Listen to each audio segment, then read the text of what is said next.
नमस्कार, ANB news देख रहे हैं आप। मैं हूं आपके साथ पल्लवी राजपूत और हमारे खास कार्यक्रम एएनबी न्यूज एक्सप्रेस में आप सभी का स्वागत है। और चलिए अब शुरुआत कर लेते हैं खबरें फटाफट की। राष्ट्रपति रामनाथ कोविंद रविवार से जम्मू कश्मीर और लद्दाख के 4 दिवसीय दौरे पर हैं। राष्ट्रपति के श्रीनगर पहुंचने पर उपराज्यपाल मनोज सिन्हा समेत वरिष्ठ अधिकारियों ने उनका स्वागत किया। राष्ट्रपति कोविंद को गार्ड ऑफ ऑनर दिया गया। राष्ट्रपति के दौरे को देखते हुए प्रदेश में सुरक्षा व्यवस्था सख्त की गई है।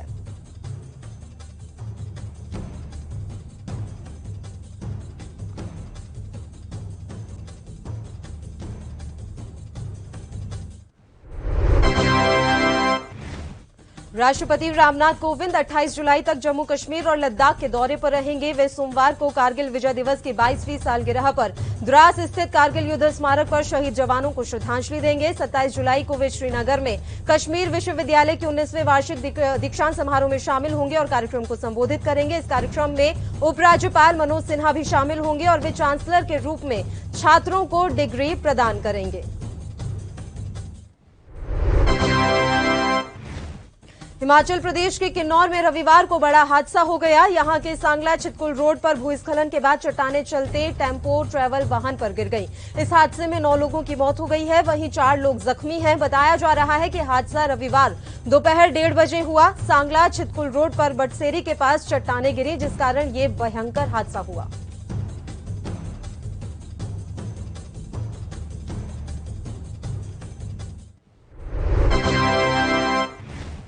वहीं बताया जा रहा है कि घटना में मारे गए यात्रियों की पहचान नहीं हो पाई है। ये सभी अलग अलग जगहों से हैं और एक दूसरे के परिवार के या रिश्तेदार नहीं हैं। 8 यात्रियों की मौके पर ही मौत हो गई, जबकि एक की अस्पताल ले जाते वक्त मौत हुई है।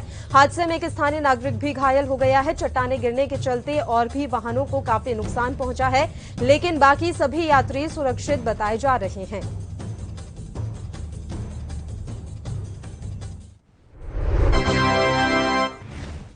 वहीं दूसरी ओर महाराष्ट्र के रायगढ़, रत्नागिरी और सतारा में भूस्खलन की घटनाओं में 73 लोगों की मौत हो चुकी है। सबसे ज्यादा रायगढ़ के महाड़ में 44 लोगों की भूस्खलन से जान गई। वहीं तीनों जिलों में 27 लोग अभी भी लापता हैं। महाराष्ट्र सरकार के मुताबिक बाढ़ से जुड़ी घटनाओं में राज्य में अब तक 112 लोगों की मौत हो चुकी है। एनडीआरएफ की 34 टीमें रेस्क्यू अभियानों में इस समय जुटी हुई हैं।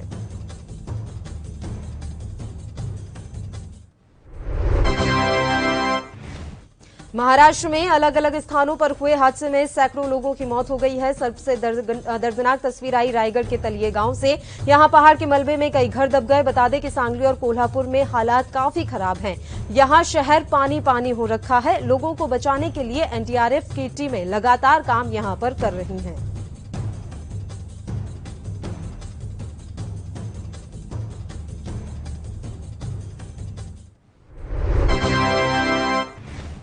बारिश कम होने के बाद रविवार को महाराष्ट्र के मुख्यमंत्री उद्धव ठाकरे ने बाढ़ की स्थिति का जायजा देने के लिए चिपलून और रत्नागिरी का दौरा किया। मुख्यमंत्री दोपहर में चिपलून पहुंचे और बाजार में पैदल घूमकर बाढ़ से हुए नुकसान का जायजा लिया। मुख्यमंत्री के चिपलून पहुंचते ही जनसैलाब उमड़ पड़ा और स्थानीय लोगों और व्यापारियों ने मुख्यमंत्री से रो रो कर अपनी व्यथा सुनाई। मुख्यमंत्री ने सभी को पूरी मदद का आश्वासन दिया है।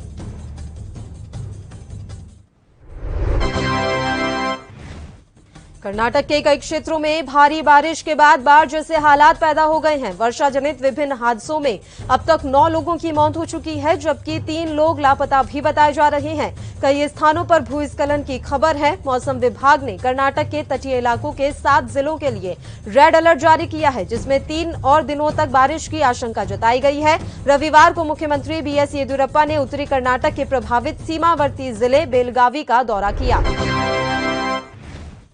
कार की रफ्तार इतनी तेज थी कि कार ट्रक के नीचे बुरी तरह फंस गई। इसमें सवार 5 युवकों में 4 की मौत हो गई है। एक की हालत गंभीर बताई जा रही है। इसके बाद गैस कटर और जेसीबी की मदद से ट्रक के नीचे फंसी कार को निकाला गया। शवों को पोस्टमार्टम के लिए अस्पताल भेजा गया है और ये पूरी घटना मध्य प्रदेश के भोपाल की है।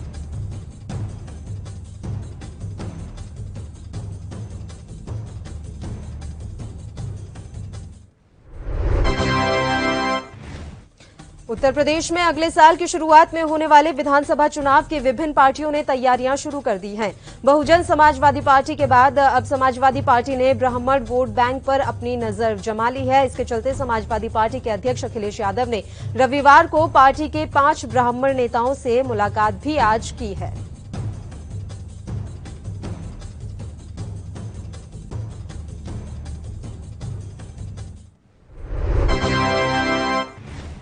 भारतीय जनता पार्टी ने 2022 में 403 में से 300 से अधिक सीटें जीतने का लक्ष्य रखा है। अब अटकलें लगाई जा रही हैं कि बीजेपी सीएम योगी आदित्यनाथ समेत कई दिग्गज नेताओं को चुनाव लड़ा सकती है। सबसे ज्यादा चर्चा में सीएम योगी, डिप्टी सीएम केशव प्रसाद मौर्य, दिनेश शर्मा और बीजेपी प्रदेश अध्यक्ष स्वतंत्र देव सिंह और महेंद्र सिंह के नाम हैं। सूत्रों की माने तो सीएम योगी अयोध्या सीट से 2022 का चुनाव लड़ सकते हैं।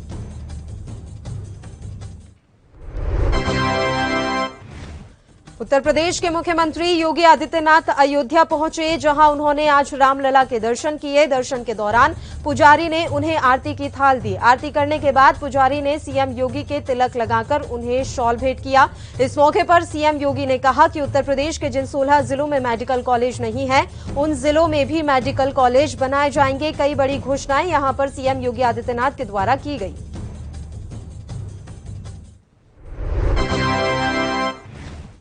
दिल्ली की आम आदमी पार्टी अब पूरे दमखम के साथ उत्तराखंड में चुनाव लड़ने की तैयारियों में जुटी हुई है। राष्ट्रीय राजधानी दिल्ली में फ्री बिजली देने के बाद सीएम केजरीवाल ने ऐलान किया है कि उत्तराखंड में अगर सरकार बनती है तो 300 यूनिट तक वे फ्री बिजली देंगे। आम आदमी पार्टी उत्तराखंड में उन लोगों का रजिस्ट्रेशन करा रही है जो मुफ्त में बिजली पाना चाहते हैं। आम आदमी पार्टी के मुताबिक 7 दिनों के भीतर 1,39,000 लोगों ने उत्तराखंड में फ्री बिजली के लिए रजिस्ट्रेशन किया है। राजस्थान में 28 जुलाई को गहलोत सरकार का मंत्रिमंडल विस्तार हो सकता है। कांग्रेस महासचिव केसी वेणुगोपाल और राजस्थान प्रभारी अजय माकन की मौजूदगी में हुई प्रदेश कांग्रेस कमेटी की बैठक में विधायकों को 28 जुलाई को जयपुर में रहने के लिए कहा गया है। पीसीसी की बैठक के बाद अजय माकन ने कहा कि मंत्रिमंडल विस्तार को लेकर कांग्रेस नेताओं में कोई विरोधाभास नहीं है। सभी के सभी कांग्रेस आलाकमान की बात मानने को पूरी तरह से तैयार हैं। उधर नवजोत सिंह सिद्धू के पंजाब प्रदेश अध्यक्ष बनने के बाद से राजस्थान में पायलट खेमे की आस बढ़ गई है। उम्मीद की जा रही है कि राजस्थान में लंबे वक्त से चली आ रही सीएम गहलोत और सचिन पायलट के बीच की खींचतान खत्म हो सकती है। पायलट खेमे के विधायक मुकेश भाकर और रामनिवास गावरिया ने कहा कि जिस तरह से कांग्रेस में देश भर में बदलाव हो रहे हैं, उससे हमें भी उम्मीद जगी है कि अब हमारे यहां पर भी न्याय जरूर होगा।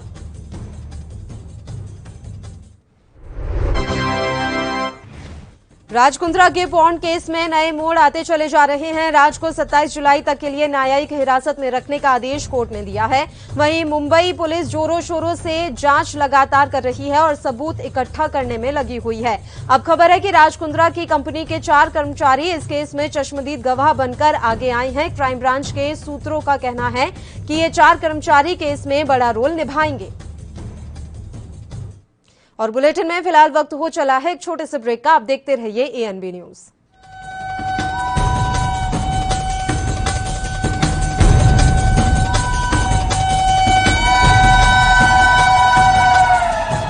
ब्रेक के बाद एक बार फिर से आप सभी का स्वागत है। एक बार फिर शुरू करते हैं खबरों का सिलसिला।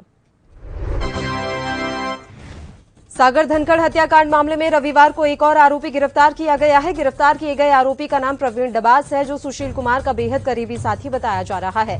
क्राइम ब्रांच ने प्रवीण डबास नाम के इस आरोपी को दिल्ली के रोहिणी इलाके से गिरफ्तार किया है। सागर धनखड़ हत्याकांड में ये 15वीं गिरफ्तारी बताई जा रही है।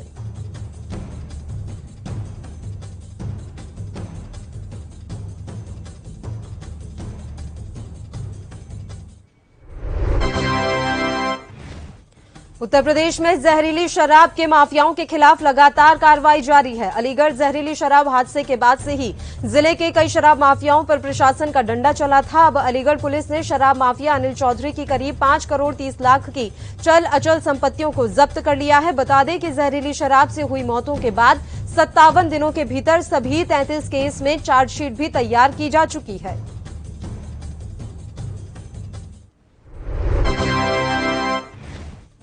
उत्तर प्रदेश के आगरा में अवैध शराब के खिलाफ पुलिस का अभियान लगातार जारी है। पुलिस ने अवैध शराब बनाने का बड़ा जखीरा बरामद किया है।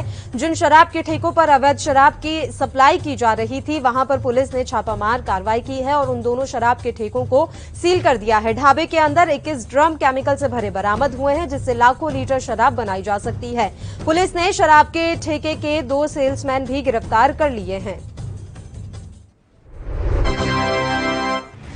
गुमला पुलिस ने रविवार की सुबह एंटी क्राइम चेकिंग अभियान में एसजेजेएम झांगुर गुट के सुप्रीमो रामदेव उराव के एक अपराधी मुनीफ अंसारी को AK-56 राइफल के साथ गिरफ्तार किया है। हालांकि पुलिस को देखते ही रामदेव समेत 3 अपराधी रात के अंधेरे का लाभ उठाकर भागने में सफल रहे। बता दें कि छापेमारी में AK-56 राइफल मिली है, जिसकी मैगजीन की 28 गोलियां भरी हुई थी और अन्य हथियार भी इस दौरान बरामद हुए।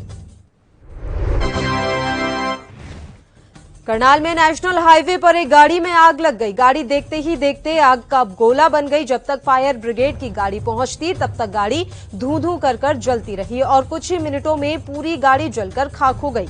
गाड़ी में 3 लोग सवार थे, जो कि दिल्ली से पंजाब की तरफ जा रहे थे, लेकिन अचानक गाड़ी में आग लगने से सेक्टर 7 के पास गाड़ी से तमाम लोग उतर गए और बड़ा हादसा यहां होने से टल गया।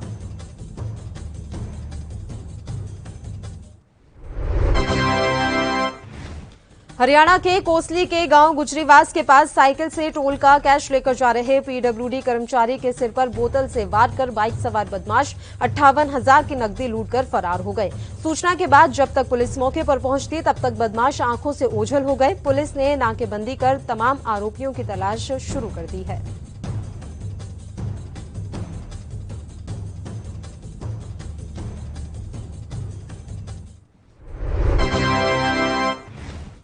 हरियाणा के रेवाड़ी शहर में मजदूरी कर लौट रहे एक मजदूर को मुंह पर कपड़ा बांध एक बदमाश ने लूट लिया। वारदात शहर के भाड़ावास चौक पर हुई। वे पैदल बस स्टैंड से अपने बेटे के पास ऑटो मार्केट जा रहा था। उधर पुलिस ने कार्रवाई करते हुए नाकेबंदी के दौरान आरोपी को गिरफ्तार कर लिया है और उसके कब्जे से नकदी बरामद कर ली है। आरोपी नशे के लिए वारदात को अंजाम देता था, ऐसा पूछताछ में आरोपी से खुलासा हुआ है।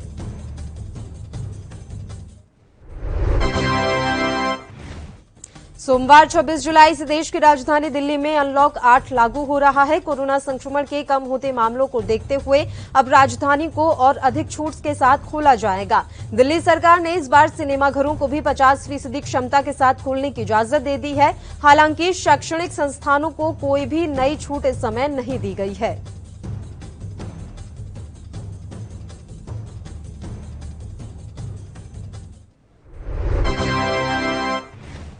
छत्तीसगढ़ बोर्ड ने रविवार को CGBSE के 12वीं कक्षा के परिणामों की आधिकारिक घोषणा कर दी है। छत्तीसगढ़ माध्यमिक शिक्षा बोर्ड ने अपनी आधिकारिक वेबसाइट पर बोर्ड परीक्षा के रिजल्ट जारी किए हैं। बोर्ड रिजल्ट दोपहर 12 बजे वेबसाइट पर जारी किया गया है। बता दें कि छत्तीसगढ़ राज्य में परीक्षाएं रद्द नहीं की गई थी और घर से ही परीक्षा देने का छात्रों को मौका दिया गया था, जिसका रिजल्ट आज घोषित कर दिया गया है।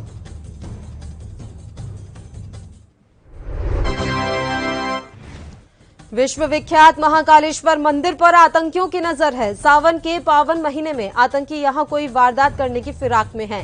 मंदिर के रैकी कर रहे एक संदिग्ध को भी इस दौरान यहां से पकड़ा गया है।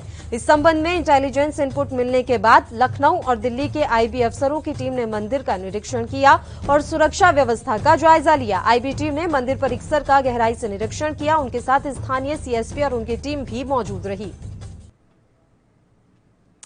और यहां पर रुकते हैं एक और छोटे से ब्रेक के लिए। आप बने रहिए हमारे साथ।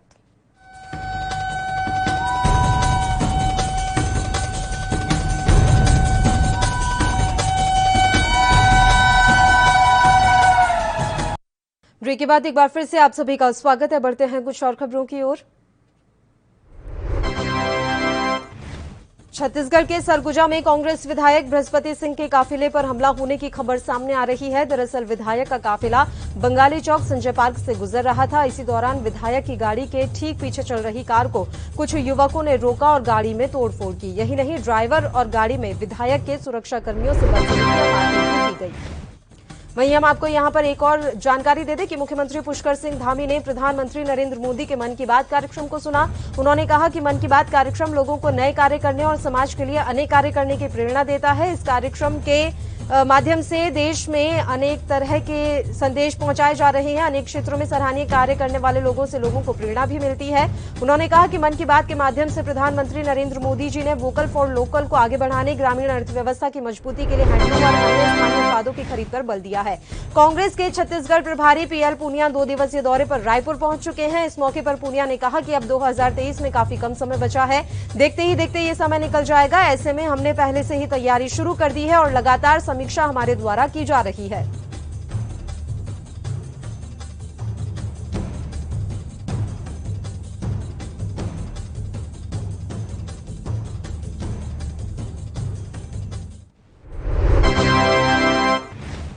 उत्तराखंड में विधानसभा चुनाव में ज्यादा समय नहीं बचा है, जिसको देखते हुए सभी राजनीतिक पार्टियों में हलचल तेज हो गई है। जहां एक और बीजेपी ने हाल ही में तीरथ सिंह रावत की जगह पुष्कर सिंह धामी को मुख्यमंत्री बनाया है, वहीं कांग्रेस ने भी पूर्व मुख्यमंत्री हरीश रावत को चुनाव प्रचार समिति का अध्यक्ष, गणेश गोदियाल को कांग्रेस प्रदेश अध्यक्ष और प्रीतम सिंह को नेता प्रतिपक्ष बना दिया है। इससे कांग्रेसियों में खुशी का माहौल है। कांग्रेसियों ने ढोल नगाड़ों के साथ एक दूसरे को मिठाई खिलाकर खुशी का इजहार किया। पंजाब और राजस्थान के बाद अब उत्तराखंड कांग्रेस में सियासी तकरार दिख रही है। उत्तराखंड में होने वाले विधानसभा चुनाव में हरीश रावत के सीएम चेहरा बनाने के नए प्रदेश अध्यक्ष गणेश गोदियाल के बयान के बाद तकरार तेज हो गई है। पार्टी के प्रदेश प्रभारी देवेंद्र यादव ने बिना समय गंवाए रावत के नाम पर वीटो कर दिया। दरअसल प्रदेश अध्यक्ष बनने के बाद गोदियाल ने पहला बयान दिया कि कांग्रेस उत्तराखंड में हरीश रावत के चेहरे पर ही चुनाव लड़ेगी।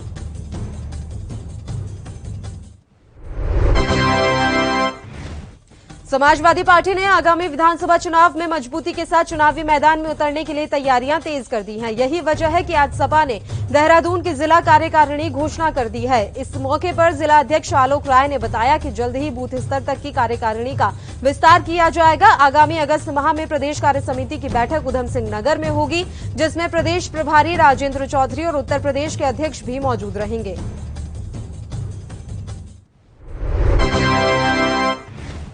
भारतीय किसान यूनियन के राष्ट्रीय प्रवक्ता राकेश टिकैत ने केंद्र सरकार को धमकाते हुए फिर से चेताया है। उन्होंने कहा है कि किसान संसद चलाना भी जानते हैं और अनदेखी करने वालों को गांव में सबक सिखाना भी भुलावे में कोई न रहे। साथ ही उन्होंने कहा कि किसान संसद से किसानों ने गूंगी बहरी सरकार को जगाने का काम किया है। मानसून सत्र के दौरान किसान जंतर मंतर पर अपनी किसान संसद चला रहे हैं। वहीं इसके साथ ही राकेश टिकैत ने कहा कि आंदोलन के 8 महीने में सरकार ने किसानों को किसी तरह की कोई सहूलियत नहीं दी है। साथ ही दिल्ली में आकर अपनी बात रखने की अनुमति अब जा कर दी है। सरकार किसानों की मांग पर कोई ध्यान नहीं दे रही है, लेकिन हम हार मानने वालों में से नहीं है। और इसी के साथ उन्होंने एक बार फिर से सरकार को चेताया है, जब तक कृषि कानून वापस नहीं होंगे आंदोलनकारी डटे रहेंगे। केंद्र को कानून वापस लेना ही होगा। उन्होंने कहा कि सरकार किसानों को हल्के में ना ले।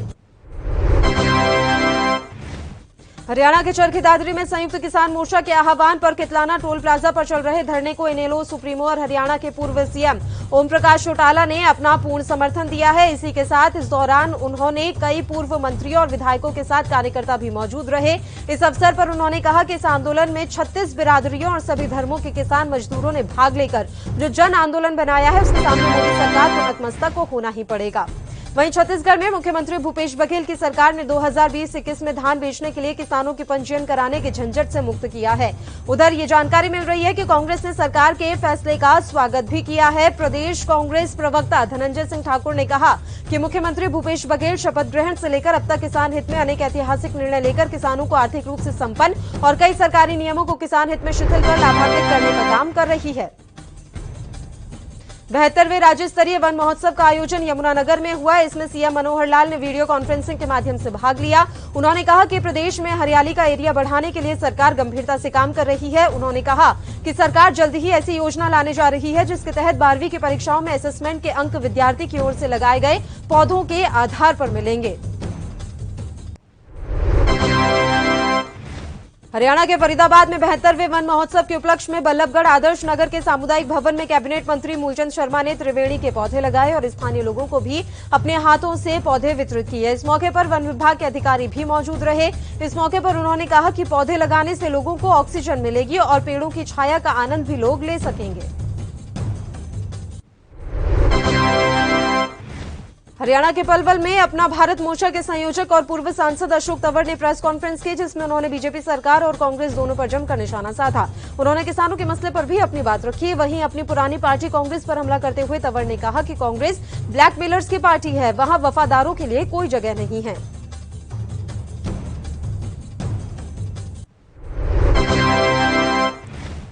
सांसद अजय टमटा अल्मोड़ा के दौरे पर पहुंचे। इस दौरान उन्होंने पार्टी कार्यकर्ताओं से मुलाकात की और लोगों की समस्याओं को सुना। वहीं सफाई कर्मचारियों के शिष्टमंडल ने सांसद को अपनी 11 सूत्रीय मांगों को लेकर ज्ञापन भी सौंपा। बता दें कि प्रदेश भर में पिछले एक सप्ताह से कर्मचारी राज्य में ठेका प्रथा, सफाई कर्मचारियों के नायकों के पदों को आयोग से हटाने समेत अन्य मांगों को लेकर हड़ताल पर हैं और इसी मामले में कर्मचारियों ने सरकार से समाधान की मांग की है। पुरानी पेंशन व्यवस्था की बहाली, ग्रेड पे एसीपी और संविदा कर्मचारियों की स्थायी नियुक्ति जैसी मांगों को लेकर उत्तराखंड विद्युत अधिकारी कर्मचारी संयुक्त मोर्चा ने 26 जुलाई को धरना प्रदर्शन करने का ऐलान किया है। Uttarakhand power junior engineer association के सचिव संदीप शर्मा का कहना है कि प्रदेश के कोने कोने से कर्मचारी इस धरना प्रदर्शन में शामिल होंगे और ऊर्जा भवन तक जुलूस निकाला जाएगा। आज से सावन के पावन महीने की शुरुआत हो गई है। 26 जुलाई को सावन के पहले सोमवार से पहले श्रद्धालुओं को उज्जैन महाकाल मंदिर प्रबंधन ने तोहफा दिया है। सुबह 3 बजे से 6 बजे तक होने वाली भस्म आरती का वीडियो जारी कर भक्तों को घर बैठे ही बाबा महाकाल के दर्शन करने का मौका दिया जाएगा। वहीं मंदसौर स्थित पशुपतिनाथ मंदिर में भी श्रद्धालुओं की भीड़ उमड़ पड़ी। कोरोना गाइडलाइन के चलते इस बार कम ही भक्तों को मंदिर दर्शन की परमिशन मिली है।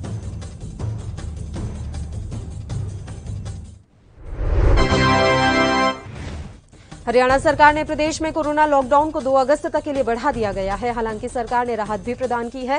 अब विश्वविद्यालयों को प्रवेश परीक्षा लेने की अनुमति दे दी गई है। वहीं सरकारी विभागों में भर्ती प्रक्रिया भी शुरू होगी। सभी डीसी को जारी नए आदेश में कोविड मानकों का सख्ती से पालन कराना होगा। हालांकि रेस्टोरेंट संचालकों को और राहत दी गई है। यूनिवर्सिटी और अन्य शैक्षणिक संस्थान दाखिलों के लिए एंट्रेंस टेस्ट ले सकेंगे।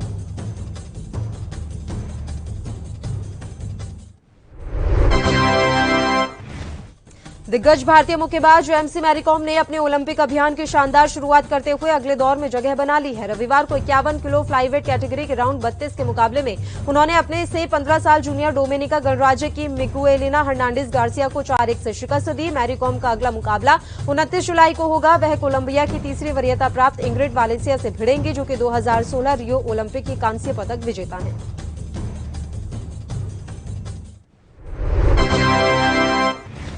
मैरीकॉम ने अपने मुकाबले से पहले कहा कि हम मणिपुर के लोग मजबूत होते हैं, हम सुविधा से यहां नहीं पहुंचते, हम तब तक मेहनत करते रहेंगे जब तक अपने लक्ष्य तक नहीं पहुंच जाते हैं। उन्होंने कहा कि एमसी से अगर मैरीकॉम होता है तो एमसी से मीराबाई चानू भी होता है। मैरीकॉम ने कहा कि यह उनके बच्चों के लिए है, केवल ओलंपिक गोल्ड की कमी है। कोरोना और अन्य चीजों के बावजूद यही जीतने के लिए मैं यहां पर आई हूं।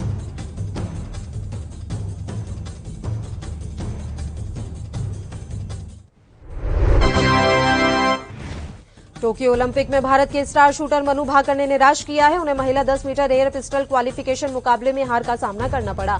मनु भाकर 575-600 अंक के साथ 12वें स्थान पर रही। फाइनल में पहुंचने के लिए टॉप 8 में आना था। मनु से मेडल की उम्मीद थी, लेकिन वे वहां तक नहीं पहुंच पाई।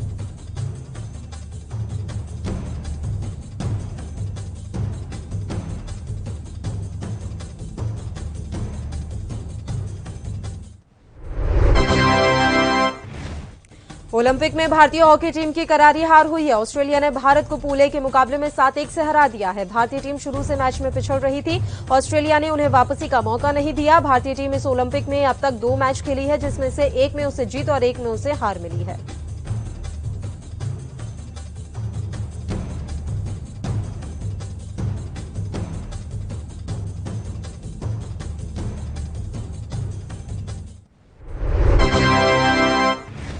भारत के लिए टोक्यो ओलंपिक की टेबल टेनिस प्रतियोगिता में रविवार का दिन मिला जुला ही रहा। भारत की स्टार टेबल टेनिस खिलाड़ी ने पहले पिछड़ने के बाद शानदार वापसी की।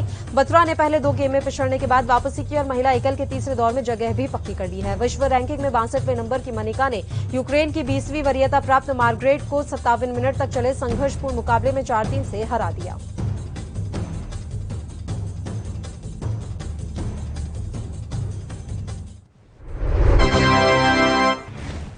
अब तीसरे दौर में मनिका बत्रा का मुकाबला सोमवार को ऑस्ट्रिया की सोफिया से होगा। इससे पहले रविवार के मुकाबले में मनिका जब भी पिछड़ी तब उन्होंने दबाव के बावजूद लंबी रैलियां खेली और अपने शॉट पर शानदार नियंत्रण बनाए रखा। मनिका को शुरू में लय हासिल करने में परेशानी हुई और यूक्रेनी खिलाड़ी आसानी से पहले 2 गेम अपने नाम कर लिए। मनिका के पास उनके फोरहैंड और स्मैश का कोई जवाब नहीं था। तीसरे गेम में उन्होंने पलटवार किया।